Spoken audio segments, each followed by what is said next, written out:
kembali bersama kami di Sapa Indonesia Malam. Masyarakat merayakan kemenangan tim Garuda Muda di SEA Games 2023 termasuk keluarga pemain Timnas U22 di Indonesia.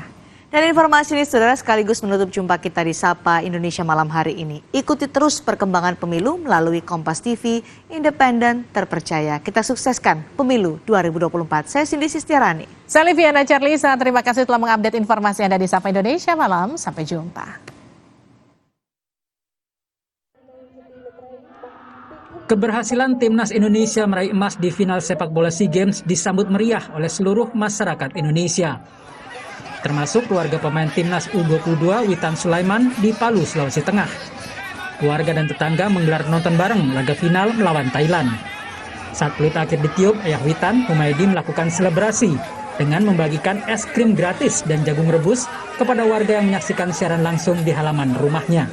Melawan Thailand dan bukan makannya bersyukur, seluruh Indonesia sangat bangga melihat timnas nasional Indonesia bisa meraih medali emas. Sementara di Surabaya, selebrasi unik dilakukan Sutoyo, ayah Kapten Timnas U22 Rizky Ridho. Sutoyo naik ke atap rumah sambil mengibarkan bendera merah putih. Alhamdulillah, bersyukur. Kami bersyukur. Kami semua bersyukur. Alhamdulillah. Terima kasih ya Allah. Di Solo, ribuan warga merayakan kemenangan Timnas U22 dengan menyalakan kembang api hingga membentangkan bendera merah putih di depan Balai Kota. Pesta kemenangan juga dirayakan pendukung Timnas di Bundaran Hotel Indonesia, Jakarta.